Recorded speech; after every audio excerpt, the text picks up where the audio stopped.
Sir मैं गांव से पहला सीएपीएफ ऑफिसर हूँ। Very nice, good. गांव में बहुत खुशी हुई, पटाखे चलाए सर, पूरे गांव में मिठाई बांटी गई सर। फौज की नौकरी होती है सर, वो बोलते हैं कि नौकरी नहीं है, जॉब नहीं है, एक सर्विस है सर, ये एक रेस्पेक्ट वाली लाइफ होती है सर। तो बहुत खुशी का माहौल था सर। बाकी जितने भी दोस्त होते, नए स्टूडेंट्स होते, सब फौज में जाना चाहते हैं, पूछते कि कैसे तैयारी करें, तो सब भी अब मेहनत करना चालू स्टार्ट कर देते हैं sir.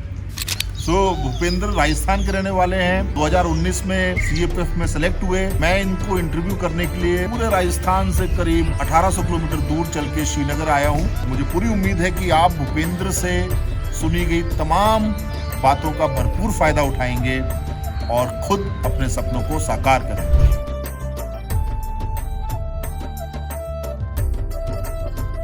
So my dear students, जय हिंद। और आज मैं हूँ सीआरपीएफ में newly commissioned assistant commandant Bhupendra Kumar नागर के साथ। और जैसा कि सीएपीएफ की वैकेंसीज निकली हुई हैं और आप लोगों के मन में जिज्ञासा है कि हम लोग सीएपीएफ की तैयारी कैसे करें, तो मुझे लगा क्यों ना मैं जो न्यूली कमीशन्ड ऑफिसर हैं जिन्होंने पिछला एग्ज़ाम दिया था उसको क्लियर किया, उनसे ही डायरेक्ट पूछूं कि तैयारी कैसे की जाए ताकि आप लोग मोटिवेट हों। तो welcome Bhupendra and congratulations for joining the great battalion.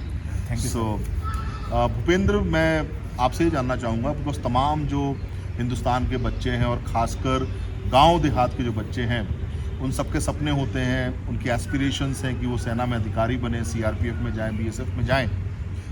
तो सबसे पहले तो आप ये बताइए कि आप अपना परिचय दीजिए कि आप कहाँ से हैं, आपकी एजुकेशन कहाँ पर हुई और आपने कब सपना देखा कि मुझे फ़ौज में जाना है। यस सर, मेरा नाम भूपेंद्र कुमार नागर है। मैं राजस्थान के झालावाड़ डिस्ट्रिक्ट का रहने वाला हूँ।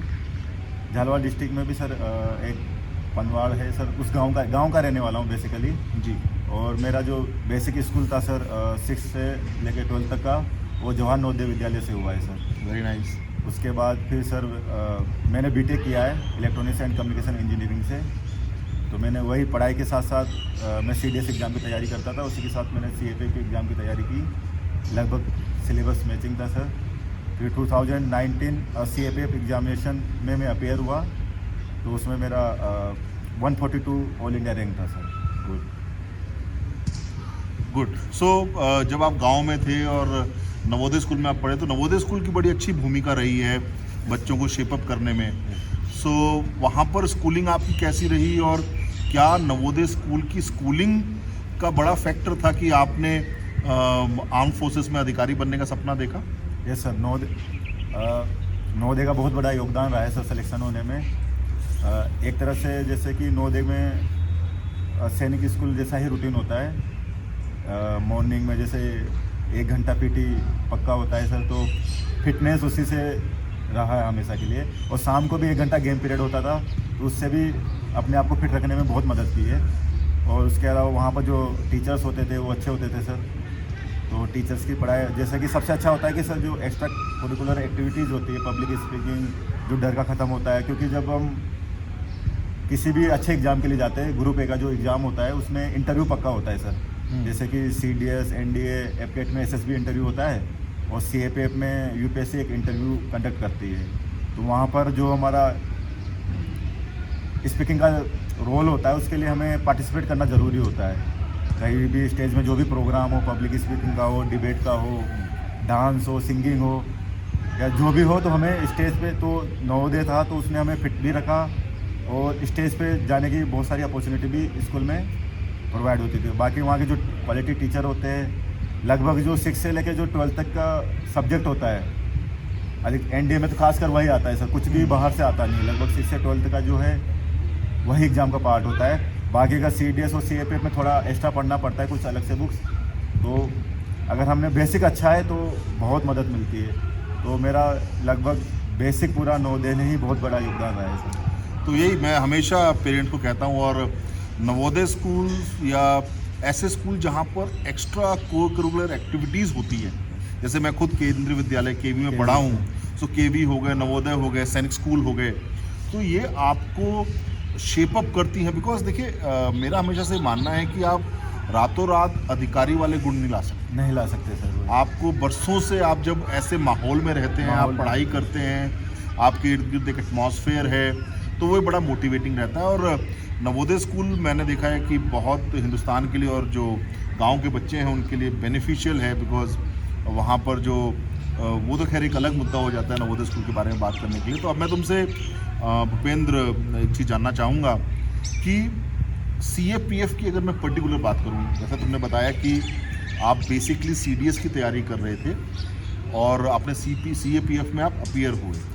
तो आपको CDS की तैयारी के साथ साथ क्या एक्स्ट्रा पढ़ना पड़ा, या फिर यूँ समझ लीजिए कि हम CAPF की तैयारी के अगर आप किसी स्टूडेंट को बताना चाहें, जो आज जो तमाम बच्चे आपको जो देख रहे हैं YouTube के माध्यम से, अगर आप उनको बताना चाहें, और ख़ासकर मैं इस बारे में बात करूँगा कि गांव के बच्चों को अंग्रेजी का बड़ा डर रहता है, तो इस बारे में बाद में बात करेंगे। फ़िलहाल ये मैं आपसे जानना चाहूँगा कि हमें कैसे प्रिपेयर करना चाहिए। CAPF का एग्ज़ाम आ गया है, बच्चों का एग्ज़ाम अभी अगस्त सितंबर में एग्ज़ाम है बच्चों का, बहुत सारे बच्चे हिंदुस्तान में अपीयर हो रहे हैं। तो एक न्यूली कमीशन असिस्टेंट कमांडेंट से बेहतर कौन होगा जिसने पिछला 2019 का एग्ज़ाम जो था उसको क्लियर किया, कि बताए और गाइड करे कि भाई आप ये पढ़िए, आपका ये रूटीन होना चाहिए जिससे कि आप थ्रू हो जाए। पहले बात करते हैं रिटन की।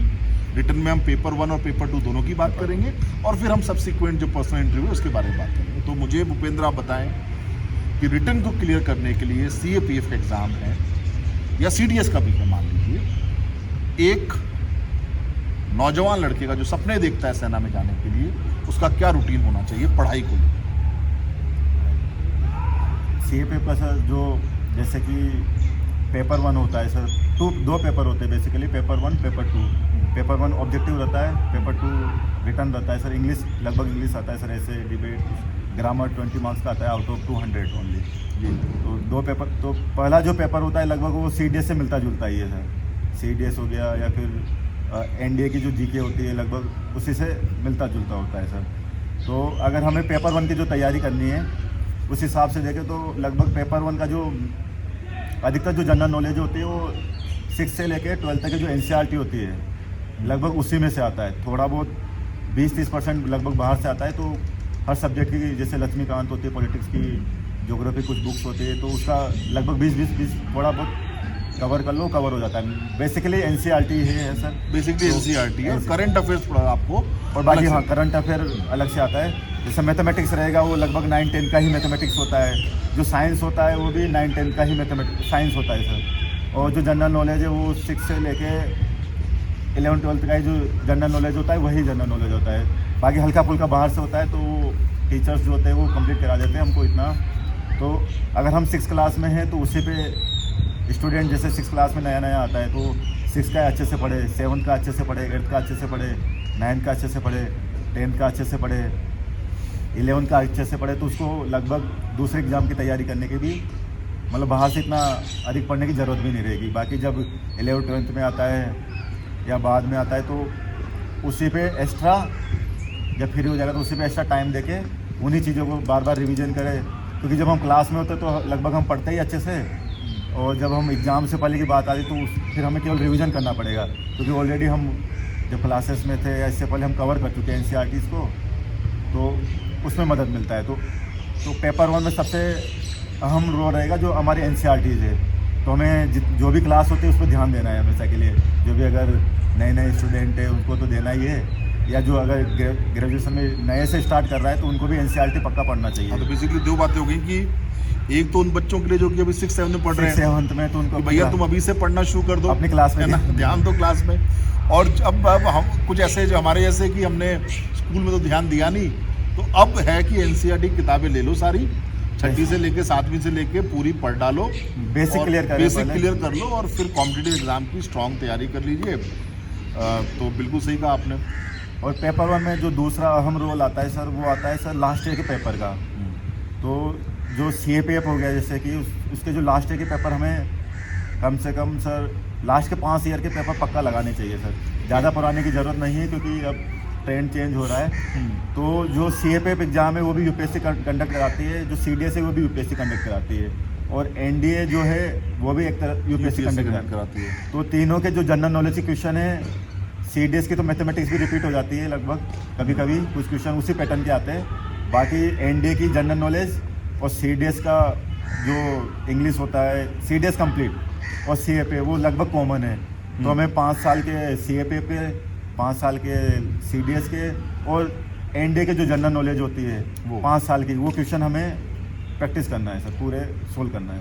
ये बड़ा वैलिड पॉइंट बताया, बिकॉज अभी तक हम यही सोचते हैं कि मैं CAPF कर रहा हूँ तो मैं 5 साल के CAPF कर लूँ, लेकिन तुमने बड़ा वैलिड पॉइंट दिया, because since the conducting authority जो है वो एक है, UPSC है, सो ऑब्वियसली यस, तो NDA का 12th लेवल है, CAPF और CDS ग्रेजुएशन लेवल के एग्ज़ाम्स हैं। तो यहाँ पर बहुत अच्छी बात बताई आपने कि अगर हम CDS, CAPF और NDA के GK और इंग्लिश पार्ट पूरा अगर हम पिछले 5 साल का 5 कर साल। लें तो एक बहुत क्लियर पाथ और क्लियर रास्ता हमें मिल जाता है, राइट। सो बच्चों के दिमाग में भूपेंद्र बहुत सारी बातें होती हैं जब हम पढ़ रहे होते हैं, टेंडर एज होती है, ये आवर्स कितने घंटों की पढ़ाई करें, ये बड़ा अहम सवाल है, और पूरे दिन को हम कैसे बांटें, ये बड़ा अहम सवाल है। तो तमाम स्टूडेंट जानना चाहते हैं कि सर हम कितने घंटे पढ़ाई करें, तो क्या कोई इसका मंत्र है या ये वेरी करता है, या कोई मतलब सूत्र दे दो आप कि भैया आप इतने घंटे पढ़ाई करो, तो इसके बारे में क्या कहना है आप? इस मामले में मैं एक ही चीज़ बोलना चाहूँगा कि जैसे कि हमारा जो रूटीन होना चाहिए, मॉर्निंग में जैसे जल्दी उठ जाए, 1 घंटा PT जो भी नॉर्मल वॉकिंग, रनिंग या योगा जो भी करना चाहो वो सुबह अच्छा करें। बाकी उसके बाद ब्रेकफास्ट, हेल्दी ब्रेकफास्ट ले, फल फ्रूट जो भी दूध लेना हो, उसके बाद जितना भी हमें पढ़ना हो वो पढ़ाई करें। बाकी लंच टाइम पे ले लें। बाकी फिर उसके बाद हमें दिन में थोड़े आलस आते ही है, तो उस हिसाब से जो सब्जेक्ट हमें रिटर्न का काम हो या कोचिंग करना, मतलब हमें अगर याद करना हो, कुछ याद भी करना होता है सर, बहुत सारी चीज़ें रट्टा मारनी पड़ती है। तो जो हमारा टाइम होता है, जैसे किसी को सुबह याद करना अच्छा लगता है, किसी को दिन में याद करना अच्छा लगता है, किसी को शाम को, रात को, तो उसी हिसाब से वो अपनी तैयारी करे। और बाकी शाम को गेम भी पक्का खेले, ऐसा नहीं कि सर 12 घंटे पढ़ना ही है। बाकी सबसे अच्छा यही कहूँगा कि 5 घंटे पढ़ो, 6 घंटे पढ़ो, 8 घंटे पढ़ो, बस एक चीज़ है कि हमें अपना बेस्ट देना है। अगर हमारा बेस्ट 5 घंटे है तो 5 घंटे पढ़ो, 10 घंटे पढ़ो। अगर हम 12 घंटे दे सकते हैं तो 12 घंटे दो। लेकिन जो बाकी चीज़ें होती है, जैसे PT होती है, गेम पीरियड होते हैं, 7-8 घंटे सोना है, उनके साथ कॉम्प्रोमाइज़ नहीं करना है। इसके साथ साथ बाकी हम जितना भी टाइम दे सकते हैं हमें देना चाहिए, पूरा बेस्ट देना है, क्योंकि जब हम बेस्ट देंगे उतना ही अच्छा रहेगा सर। जहाँ हमारे अगर हम बेस्ट देंगे, जहाँ 300 रैंक आनी है वहाँ 200 रैंक आ जाएगी। अगर बेस्ट देंगे 200 आने तो हम टॉप 50 में आ जाएंगे, टॉप 10 में आ जाएंगे। तो जितना भी हम हमारा बेस्ट दे सकते हैं प्लानिंग के साथ, उसी हिसाब से हमें देना है। गुड। तो बेसिकली मुद्दा ये है कि कोई सूत्र नहीं है, कोई सूत्र right? नहीं कोई है सूत्र सर। नहीं है। जो आप एकाग्रता से पढ़ें और जो पढ़ रहे हैं इतना स्ट्रांगली पढ़ें कि वो आपको याद रहे, और उसके ऊपर जितने objective question, because objective exam है तो ऑब्जेक्टिव क्वेश्चन जितने कर सके उतना करें, दैट इज़ मोर इम्पॉर्टेंट, बजाय इसके कि हम अपनी पढ़ाई को आवर्स के रूप में नापें। इससे बेहतर हमें क्वांटिटी के बजाय क्वालिटी पे ज़्यादा ध्यान देना चाहिए पढ़ाई को। और बिल्कुल सही बात कही कि अनलेस एंड अनटिल हम खेलेंगे कूदेंगे नहीं तो हमारा जो दिमागी जो हमारा कंसंट्रेशन है वो भी नहीं बनेगा, नहीं राइट? बनेगा। गुड। तो पेपर 2 की तैयारी कैसे की भूपेंद्र आपने? पेपर 2 लगभग जो होता है उसमें 200 नंबर का पेपर 2 होता है सर। 200 में लगभग 20 नंबर ग्रामर होता है, वो भी सर लगभग NDA CDS से मिलता जुलता ही ग्रामर है। बाकी जो 180 नंबर होता है वो रिटर्न पेपर, लगभग रिटर्न ही होता है। जैसे ऐसे राइटिंग होता है, अनसीन पैसेज होते हैं, डिबेट टाइप का होता है सर, फॉर अगेंस्ट होता है, और फॉर एंड अगेंस्ट आपको लिखने होते हैं पॉइंट्स, प्रेसी लिखनी होती है, प्रेसी होती है सर। हाँ। तो लगभग जो ये सिलेबस है लगभग 10th 11th 12th जो बोर्ड के पेपर होते हैं लगभग वही मिलता है, वैसे ही एग्जाम आता है, पैटर्न वैसा ही है, पैटर्न वैसा ही है। लेकिन अगर आपको 4 ऐसे लिखने हैं, आपको 6 टॉपिक दिए जाएंगे और उसमें से 4 ऐसे आपको लिखने हैं, और ऐसे जो है टॉपिक्स जो है वो सारे सोशियो इकोनॉमिक फैक्टर्स के ऊपर होते हैं। तो स्टूडेंट एज में जब आप तैयारी कर रहे हो, आप वो ऐसे लिख सको, तो एक तो हो गई मेरी लिखने की प्रैक्टिस, लेकिन मेरी पॉइंट्स क्या रहेंगे मेरे दिमाग में, तो वो तैयारी क्या हम पढ़ पढ़ के करते हैं या हमारा कुछ रूटीन ऐसा होता है कि सहजता से वो तैयारी हो जाती है?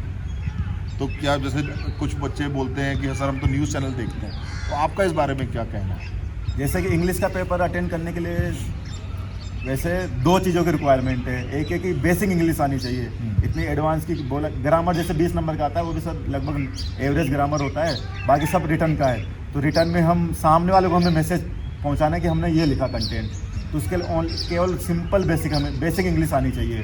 तो बेसिक इंग्लिश वही सिंपल जो टेंस, एक्टिव, पैसिव या सिंपल इंग्लिश में कुछ भी लिख सके अपनी बात को, बात कह सके। क्योंकि सर उसके शायद जो अनसिन जो 4 ऐसे वाला पार्ट होता है वो इंग्लिश में कंपलसरी है, बाकी कुछ पार्ट हम हिंदी में भी लिख सकते हैं। तो बेसिक इंग्लिश वाली कंडीशन हो गई कि हमें बेसिक इंग्लिश आनी ही चाहिए, बेसिक ग्रामर जो बोलते हैं कि हम किसी भी चीज़ को बेसिक लिख सकते हैं, इतना एडवांस लिखने की ज़रूरत नहीं है। और दूसरी जो पेपर 2 के लिए आता है, बेसिक इंग्लिश आगे हम लिख सकते हैं। दूसरा आ गया कंटेंट, लिखना तो हमें आ गया सर, ग्रामर में लिखना है, लेकिन लिखना क्या है अब कंटेंट। तो कंटेंट लगभग उसमें सर ऐसे हो गया, फॉर अगेंस्ट हो गया या समरी हो गया, सब लगभग हमें हमारी नॉलेज, इसमें नॉलेज ही चाहिए सर, कंटेंट लंबा ही चाहिए। तो नॉलेज, अब हम नॉलेज कहाँ से ला सकते हैं? एक तो सर लगभग हम जो जनरल नॉलेज के लिए जो पढ़ते हैं, NCERTs पढ़ रहे हैं, लगभग वहाँ से हम हिस्ट्री का डेटा उठाते हैं।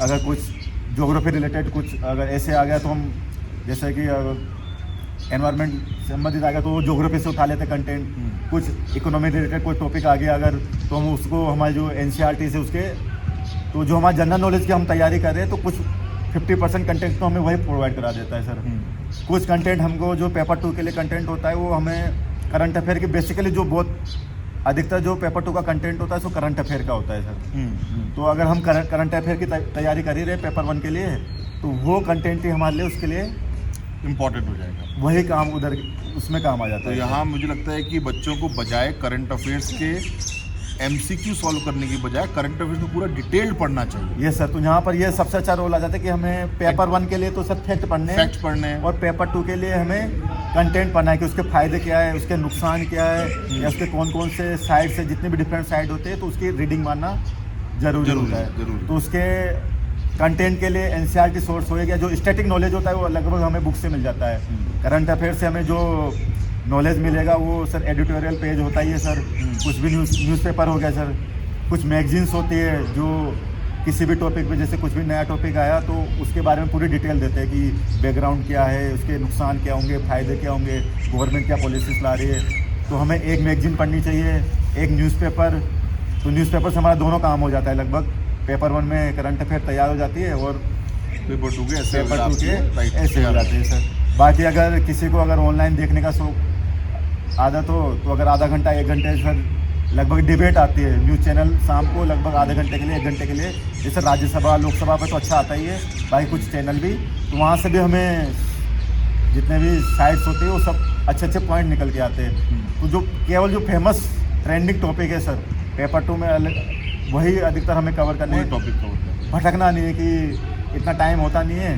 कि इतने टॉपिक, और जो इम्पोर्टेंट टॉपिक होते हैं जो लगभग सर न्यूज़पेपर में जो फ्रंट पेज पे कवर होते हैं बस उसी पे हमें तैयार करना चाहिए। और अगर हम ये माने कि लास्ट 1 ईयर के भी जो भी सोशो इकोनॉमिक फैक्टर्स हैं और जिसके अंदर जो मेन 6 महीने जो हैं आप लास्ट 6 मंथ सर, तो लास्ट 6 महीने हैं उसके जो सोशो इकोनॉमिक फैक्टर्स हैं, बिकॉज हमने एग्ज़ाम दिया था 1996 में, तो तब भी यही ट्रेंड था कि लास्ट 6 मंथ का करंट अफेयर्स कर लीजिए, तो वो चीज़ें थी, राइट। अब एक सवाल भूपेंद्र जो कि हमारे मन में भी था जब हम एग्ज़ाम देने जा रहे थे कि यार हम अंग्रेज़ी नहीं बोल पाते, राइट। और आज हिंदुस्तान का गांव देहात का अधिकांश बच्चा है, और हर कोई तो कॉन्वेंट में पढ़ता नहीं है, शहरों में भी, तो शहरों में भी अधिकांश बच्चे ऐसे हैं कि हम धारा प्रवाह इंग्लिश नहीं बोल पाते। तो क्या ये एक अधिकारी बनने में चैलेंज है या फिर इसका तोड़ क्या है? अगर मैं मान लीजिए नहीं धारा प्रवाह नहीं बोल पाता हूँ, हल्की फुल्की बोल लेता हूँ,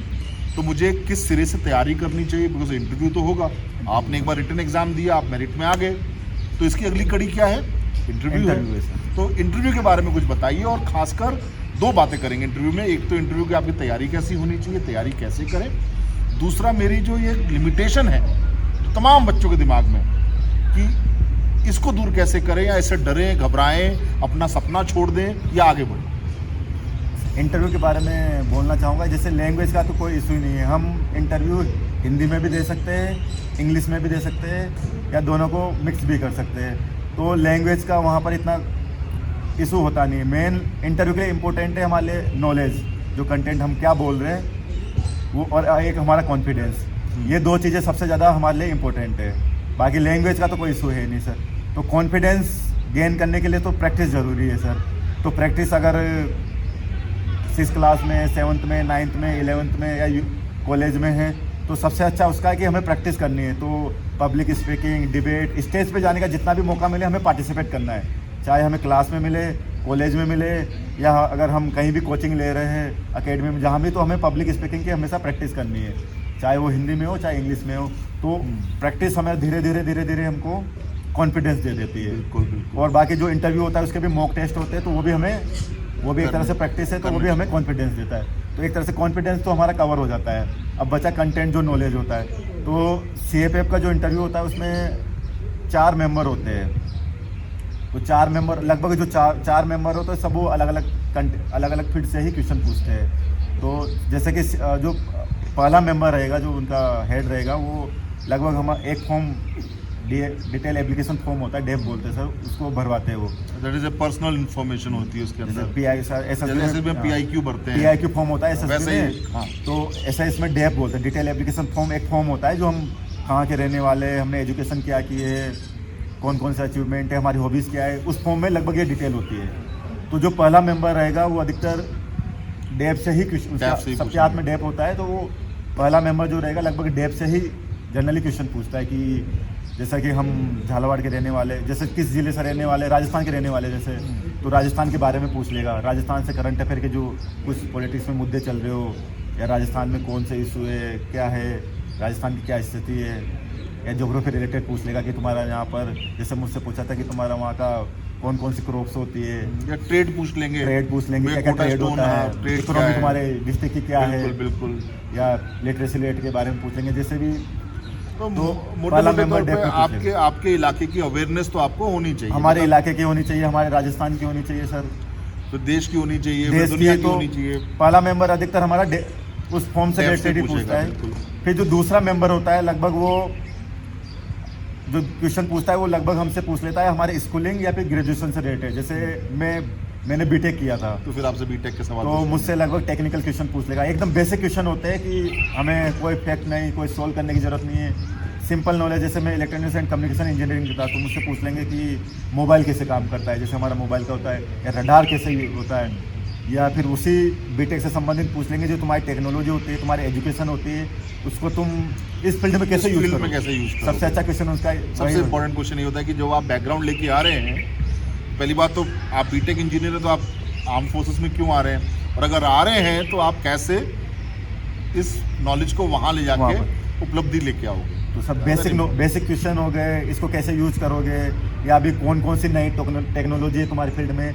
तो सेकंड मेंबर लगभग वो पूछेंगे हमसे, बीटेक के बारे में पूछ लेगा, या फिर अगर स्कूलिंग है तो स्कूलिंग पूछेंगे, साइंस बैकग्राउंड से तो लगभग थोड़े बहुत क्वेश्चन, बहुत बेसिक क्वेश्चन, कुछ अलग से नहीं, तो सेकंड मेंबर लगभग वो पूछ लेता है।